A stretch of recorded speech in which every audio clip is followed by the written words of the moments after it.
जाजपुर जिला धर्मशाला ब्लॉक अंतर्गत उत्तर प्रताप ग्राम पंचायत नरसिंहपुर स्थित श्री दधिवामन जीव संस्कृत महाविद्यालय 5T माध्यम महाविद्यालय को अनुदान राशि मिली महाविद्यालय रूपांतरीकरण पर महाविद्यालय अध्यक्ष अध्यापक अध्यापिका और छात्र छात्री मानकर खुशी रे आनंदित होती।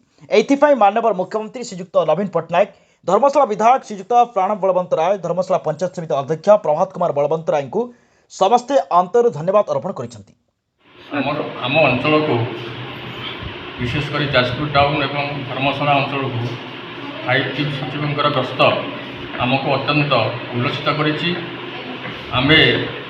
5T सचिव पाखे कृतज्ञता ज्ञापन कर विशेषकर आम भली ग्रामांचल प्रतिष्ठित महाविद्यालय मानक सहरांचल सुविधा प्रदान करने जो पदक्षेप नहीं आम महाविद्यालय को 5T अंतर्भुक्त कर रूपांतरण कार्यक्रम हाथ को नहीं 50 लाख टंकार अनुदान राशि आमको प्रदान कर माननीय मुख्यमंत्री श्रीजुक्त नवीन पट्टनायक, 5T सचिव श्रीजुक्त VK पांड्यान, आमर कलेक्टर जाजपुर, माननीय विधायक धर्मशाला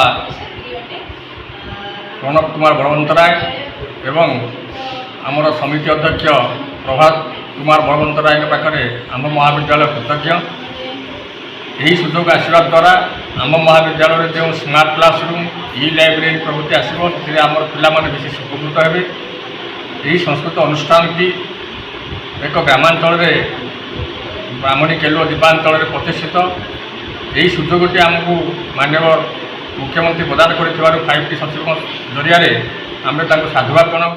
रचिता पृष्टि श्री दधिवामन जीव संस्कृत महाविद्यालय धर्मशाला जाजपुर नरसिंहपुर शास्त्री द्वितीय वर्षर छात्री अटे।